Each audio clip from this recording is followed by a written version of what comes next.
अस्सलाम वालेकुम, welcome to my channel. कैसे हैं आप लोग। आज की वीडियो में CS 101 की असाइनमेंट नंबर 2 सॉल्व करेंगे हम। ड्यू डेट इसकी 26 अगस्त है और टोटल मार्क्स 20 हैं। एक ही क्वेश्चन है इसके अंदर, उसके लिए आपको प्रोग्राम लिखना है और उस प्रोग्राम को कहाँ लिखना है, कैसे आपने सबमिट करवाना है, कौन कौन सी चीज़ें आपने अपनी असाइनमेंट के सोल्यूशन के अंदर डालनी है ताकि आपको फुल मार्क्स मिलें। तो इसके लिए आपने पूरी वीडियो देखनी है। इंशाल्लाह मैं आपको बहुत डिटेल से सब कुछ क्लियर कर दूँगी, ठीक है। फिर भी अगर कोई क्वेश्चन होगा तो आप लोग कमेंट सेक्शन में पूछ सकते हैं मुझसे, मैं सबको रिप्लाई करूँगी इंशाल्लाह। तो इसकी जो इंस्ट्रक्शंस हैं वो आप लोग खुद रीड कर लीजिएगा कि हमने डॉक फाइल सबमिट करवानी है, मतलब जो आपका ये होगा ना MS वर्ड की फ़ाइल होगी, ठीक है, वर्ड फाइल, वो सबमिट करवानी है आपने। और क्वेश्चन की तरफ आते हैं। क्वेश्चन में आपको 15 नंबर कोडिंग के मिलेंगे और 5 नंबर जो है वो आपकी आउटपुट का स्क्रीनशॉट आपने असाइनमेंट के अंदर पेस्ट करना है, ठीक है। कैसे करना है ये भी मैं आपको आगे जाके बताती हूँ। तो क्वेश्चन स्टार्ट करते हैं। आपको कहा गया है कि आपने एक C++ का प्रोग्राम लिखना है यूजिंग डेव C++। अब डेव C++ क्या होता है, ये एक प्रोग्राम लिखने के लिए एक आपको सॉफ्टवेयर मिलता है और इसके लिए ना आपको असाइनमेंट के एंड पे लिंक्स भी दिए हुए हैं दो, ठीक है। अगर आपके पास ऑलरेडी इंस्टॉल है तो बहुत अच्छी बात है, नहीं है तो कर भी लें, क्योंकि आगे फ्यूचर में भी आपको CS के सब्जेक्ट्स के अंदर इसकी ज़रूरत पड़ेगी, ठीक है। और अगर नहीं है तो आप इनमें से किसी भी एक लिंक पे जाके ऑनलाइन कंपाइलर भी यूज़ कर सकते हैं। ओके, करना क्या है, हमने असाइनमेंट के अंदर आपको एक प्रोग्राम लिखना है और उस प्रोग्राम में आपने क्या करना है, डेटा स्ट्रक्चर्स बनाने हैं, ठीक है। ये बड़ी इंपॉर्टेंट बात है क्योंकि जो काम यहाँ पे उन्होंने दिया है ना हमें करने के लिए, ये बहुत इजी है देखने में। सीधा सीधा कोड लिखें तो ये काम हो जाएगा, लेकिन हमने इसको सिंपल तरीके से नहीं करना। जैसे हमें उन्होंने कहा है हमें उसी चीज़ के मार्क्स मिलने हैं, ठीक है। सिंपल तरीके से भी आपको ये डिफरेंट वीडियोस अब तक यूट्यूब पे शायद अपलोड हो भी चुकी होंगी, काफ़ी सारे लोगों ने की होंगी, लेकिन उन्होंने स्ट्रक्चर अगर नहीं यूज़ किया तो आप उनको फॉलो नहीं करें क्योंकि उससे आपको फुल मार्क्स नहीं मिलेंगे। उन्होंने कहा है कि आपने डाटा स्ट्रक्चर यहाँ पे बनाने हैं, देन ये प्रोग्रामिंग आपने सारे आगे कोड लिखना है, ठीक है। तो डाटा स्ट्रक्चर कैसे जनरेट करते हैं वो भी हम सीखेंगे इसके अंदर। और वो कह रहे हैं कि आप डाटा स्ट्रक्चर बनाएं जिसका नाम क्या रखना है आपने, कार। इसके अलावा आप कोई और नाम यहाँ पे सेलेक्ट नहीं कर सकते, जो उन्होंने कहा है वही हम लिखेंगे। और इस डाटा स्ट्रक्चर के अंदर आपने ये जितने भी एट्रीब्यूट्स ऊपर दिए हुए हैं इन सब के लिए वेरिएबल्स बनाने हैं, इनकी डाटा टाइप बतानी है और उसके बाद आपने कुछ इस तरह का रिजल्ट प्रिंट करवाना है, ठीक है। अब इसके पीछे करना क्या है तो उसकी तरफ चलते हैं हम। ये हमारे पास डेव C++ है जो कि मैंने ऑलरेडी अपने सिस्टम में इंस्टॉल किया हुआ है। जब आप इसको ओपन करेंगे तो ये #include iostream ऑलरेडी लिखा हुआ होगा। उसके अलावा ये जो है ना, ये आपने खुद लिखना है यूजिंग नेम स्पेस std, ये आपने खुद लिखना है। उसके अलावा आपके पास ये ऑलरेडी लिखा हुआ होता है, ठीक है, इंट मेन ये लिखा हुआ होता है। तो आपने इससे ऊपर आ जाना है और यहाँ पे आपने स्ट्रक्चर बनाना है, ठीक है। मेन के अंदर नहीं बनाना, मेन से पहले बनाना है। और स्ट्रक्चर बनाने का क्या फॉर्मेट होता है, इसका साइंटेक्स इस तरह होता है कि आप स्ट्रक्ट लिखते हैं, स्ट्रक्चर के लिए सिर्फ स्ट्रक्ट लिखेंगे और किस नाम से स्ट्रक्चर बनाना है वो उन्होंने हमें वहाँ पे बता दी है क्वेश्चन फाइल के अंदर कि आपने कार के नेम से स्ट्रक्चर बनाना है, इसलिए हमने यहाँ पे कार लिखा। अब कार के अंदर आपने इस तरह से सारे एट्रीब्यूट्स वही वाले उठा के लिख देने हैं जो उन्होंने हमें यहाँ पे दिए थे। ये देखें जनाब, ये car name, model, vendor, horse power, price, honours ID, ये हमने इसी तरह से नाम यहाँ पे लिख दिए। Car name, model, vendor, horse power, price, owner ID. अब ये इससे पीछे क्या लिखा हुआ है, ये जो string, int, string, double string, ये क्या है, ये कहलाती है डाटा टाइप, ठीक है।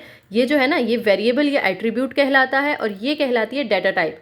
डाटा टाइप क्या होती है कि फॉर एग्जांपल जैसे कार नेम है तो ये आपने अल्फ़ाबेट्स के अंदर लिखना है ना, तो उसके लिए हम स्ट्रिंग यूज़ करते हैं, ठीक है।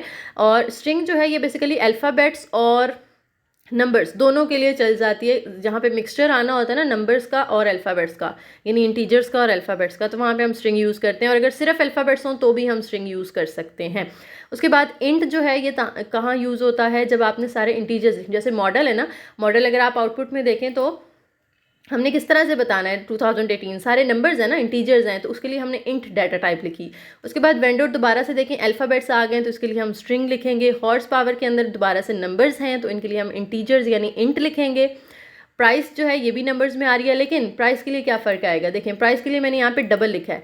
इंट भी लिख सकते हैं आप और डबल भी लिख सकते हैं। डबल लिखेंगे तो उससे ये फ़ायदा होगा कि आपको जो है ना डिज़ायर्ड आउटपुट मिलेगी। जैसे आउटपुट में उन्होंने 10 की पावर में करके ना प्राइस दी हुई है तो वो साइंटिफिक नोटेशन में आपकी खुद ब खुद लिखी हुई आ जाएगी। उसके बाद ऑनर आईडी में उन्होंने आपसे कहा है कि आपने अपनी VULMS की जो आपकी आईडी है ना BC210 जो भी है वो आपने लिखनी है, और उसमें आपको पता है कि नंबर्स भी होते हैं और B और C 2 अल्फ़ाबेट्स भी हैं, ठीक है। तो मैंने अभी ऊपर बताया कि अल्फ़ाबेट्स और नंबर्स का जो मिक्सचर होता है उसको हम स्ट्रिंग डाटा टाइप के साथ लिखते हैं, ठीक है। तो ये हमने उनको एट्रीब्यूट्स को नाम दे दिए।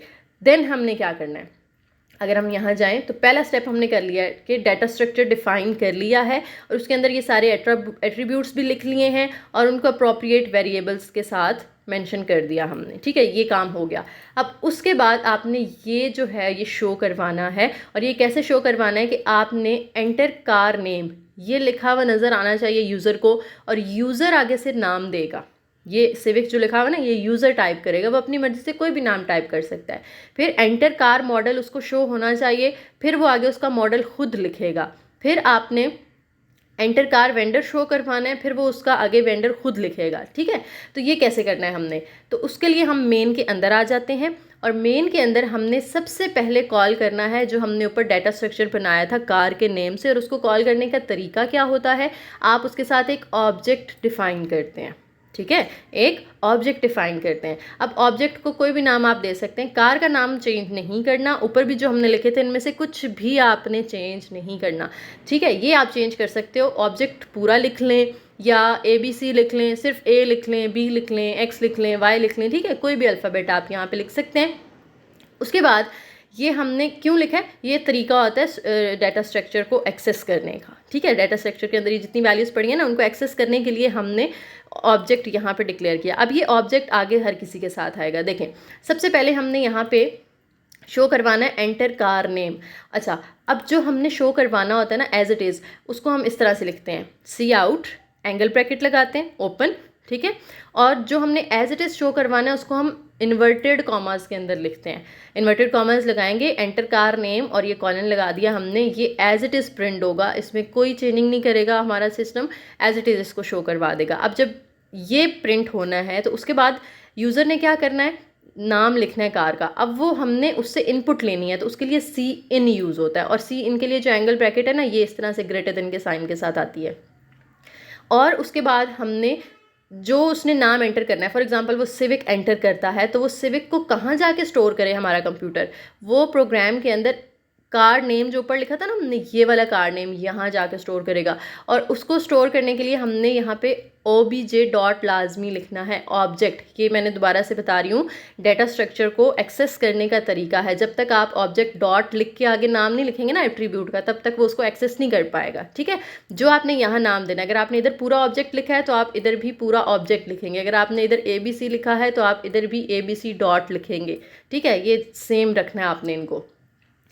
अच्छा, ये हमने उससे इनपुट ले ली, उसके बाद हमने उसका मॉडल एंटर करवाना है ना, तो हम सी आउट उसी तरह से करवाएंगे, car model enter car model, और फिर सी इन करवाएंगे मॉडल, ऊपर जो हमने यहाँ पे नाम दिया था ना मॉडल, बिल्कुल सेम ऐसा होना चाहिए, चेंजिंग कुछ भी नहीं करनी, सेम डिटो लिखेंगे तभी ये काम करेगा प्रोग्राम आपका। एक भी लफ्ज़ आगे पीछे हो गया ना, ठीक है, या अगर आपने यहाँ पे M कैपिटल लिखा था यहाँ पे स्मॉल लिख देंगे तो भी वो आपका प्रोग्राम रन नहीं होगा, उसमें एरर आ जाएगा।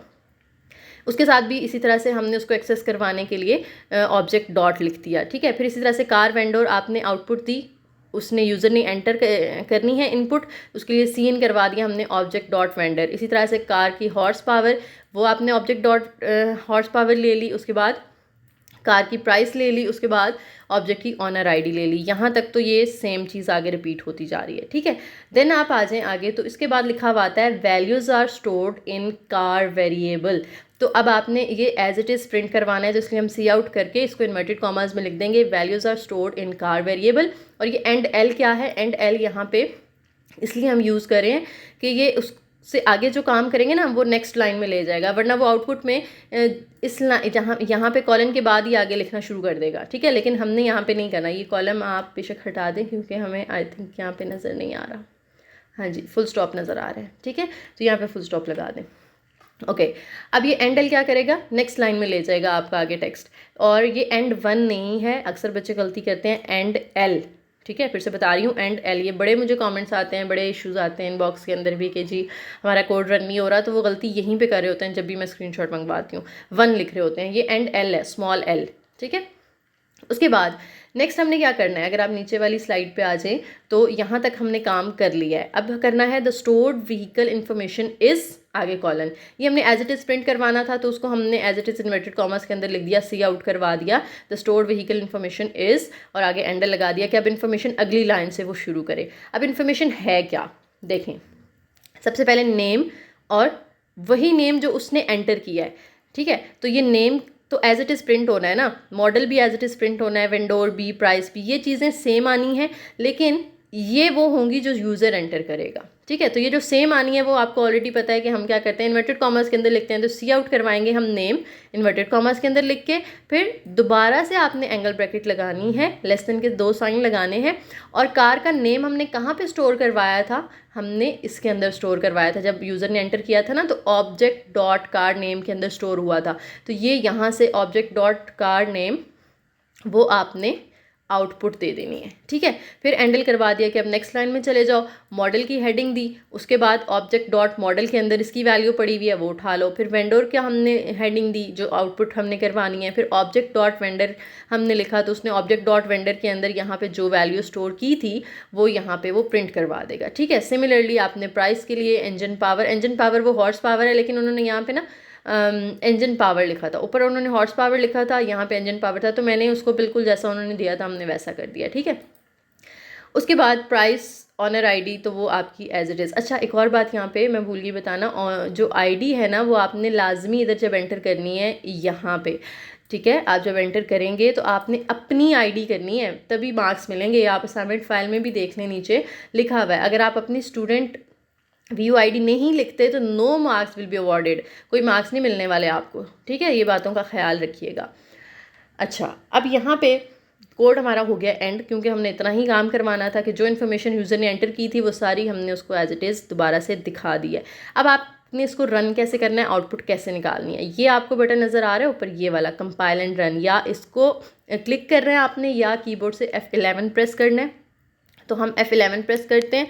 अब आप देखें कि ये यहाँ पे रन होगा, अगर कोई एरर होगा ना वो यहाँ पे आ जाएगा, ठीक है। अभी एरर 0, वार्निंग 0, हमारे पास आउटपुट शो हो गई है, और आउटपुट क्या है, एंटर कार नेम, कोई भी नाम अपनी मर्जी से आप यहाँ पे एंटर कर सकते हैं, ठीक है। मैंने होंडा कर दिया, उसके बाद आप एंटर प्रेस करेंगे तब अगली लाइन आएगी, ठीक है। एंटर प्रेस किया, एंटर कार मॉडल आपने इंटीजर टाइप दी थी ना, 2018 या 2016, आपको जो बेहतर लगता है, मतलब आपने फर्जी वैल्यूज़ ही लिखनी है ना, जो मर्ज़ी लिख लें, ठीक है। उसके बाद एंटर कार वेंडोर, तो यहाँ पे भी मैं होंडा लिख देती हूँ। उसके बाद एंटर कार हॉर्स पावर, तो इसको हम फॉर एग्ज़ाम्पल 1800 लिख देते हैं।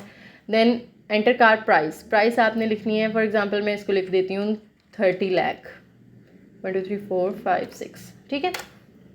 ओनर आईडी, यहाँ पे ख्याल रखने वाली बात है, आपने अपनी आईडी लिखनी है, 21040 जो भी आपकी आईडी है वो आ जाएगी।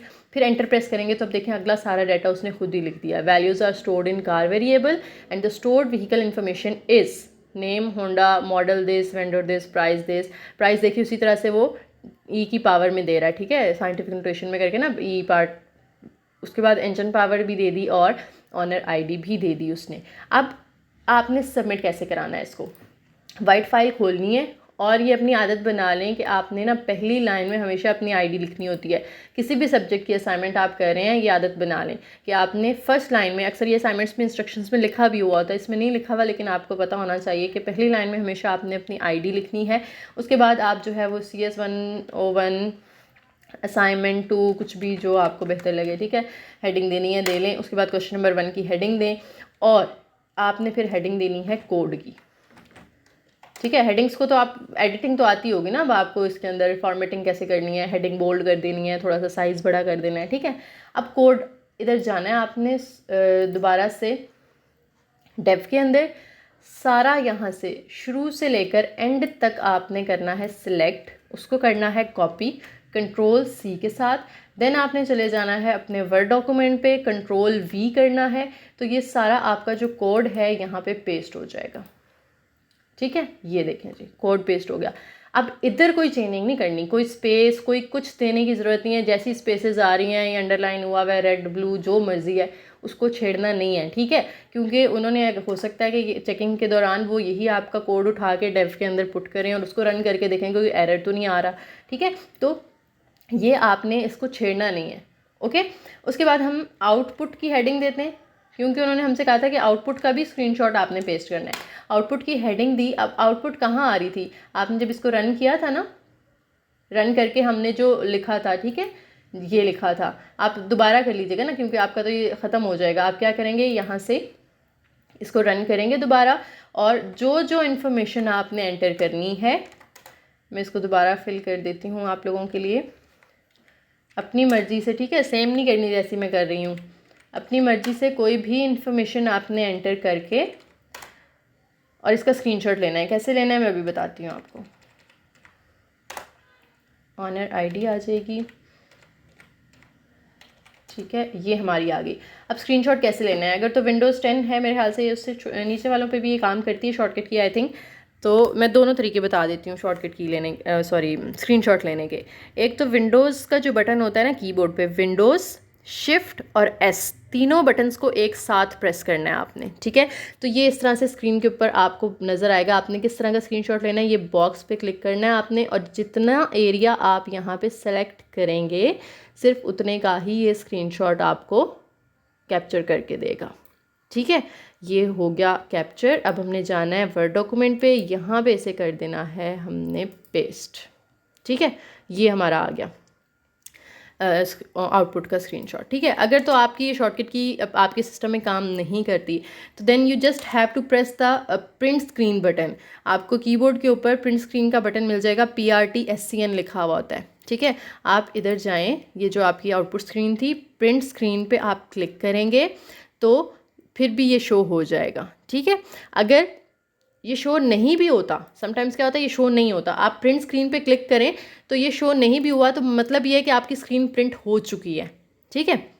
आपने वो प्रिंट जब स्क्रीन होगी ना, तो वो कुछ इस तरह की होगी। वर्ड पे जाके मैं पेस्ट करके दिखाती हूँ आपको।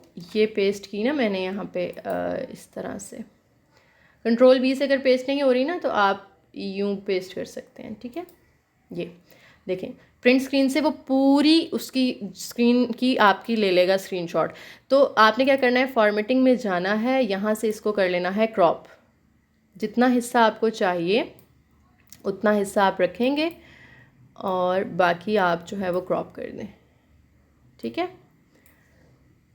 या तो शॉर्टकट की काम कर जाएगी, नहीं करती तो प्रिंट स्क्रीन प्रेस करके इधर आके Ctrl+V करेंगे आप, तो आपको जो है ये मिल जाएगा डिज़ायर्ड। उसको बाद में क्रॉप कर लीजिएगा, ठीक है। ये क्रॉप हो गई। आप चाहें तो इसका थोड़ा सा हम साइज़ बड़ा कर देते हैं, ऐसे करके ये बाहर ना जाए। मैंने थोड़ा ज़्यादा ही सॉरी बड़ा कर दिया है, तो इतना बड़ा कीजिएगा कि बस ये जो है ना पेज के अंदर ही रहे, ठीक है, इस तरह से, ओके। मज़ीद भी इसको क्रॉप कर सकते हैं आप, यहाँ से इधर से क्रॉप करके सिर्फ इतना हिस्सा ले लीजिएगा। तो वो खैर आपकी मर्ज़ी है, फॉर्मेटिंग आपने करनी है, जैसे मर्ज़ी कर लें। तो ये अब जो फाइल है ना, ये आपने सबमिट करवा देनी है। इसके अंदर कोई चेंज नहीं करना, code as it is paste करके देन आपने कोई एंटर प्रेस नहीं करना, लाइन आगे पीछे नहीं करनी, कुछ नहीं करना, बार बार बता रही हूँ, वरना ये आपका जो है ना असाइनमेंट आगे जाके एरर देगी। तो नीचे सिर्फ आउटपुट की हेडिंग दे के आपने वो पेस्ट करना है स्क्रीनशॉट, और ये जनाब हो गई आपकी असाइनमेंट। इसको आप सेव कर लें अपने डेस्कटॉप पे, जहाँ भी आपने सेव करना है, और फिर अपलोड करनी तो उम्मीद है आप लोगों को आती होगी, ठीक है। अपने नाम से सेव किया करें जब भी आप असाइनमेंट सेव करें। सेव करके तो ये आपके पास फाइल सेव होगी, अब इसे आप अपलोड कर सकते हैं, ठीक है। तो ये थी आज की असाइनमेंट, उम्मीद है समझ आ गई होगी आप लोगों को। और फिर भी अगर कोई क्वेश्चन है या कोई एरर आ रहा है प्रोग्राम में, तो आप लोग मुझे कमेंट सेक्शन में पूछ सकते हैं, मैं इंशाल्लाह आप लोगों को रिप्लाई करूँगी, ठीक है। वीडियो पसंद आई हो तो लाइक करें, शेयर करें और चैनल को ज़रूर सब्सक्राइब कीजिएगा। Thank you.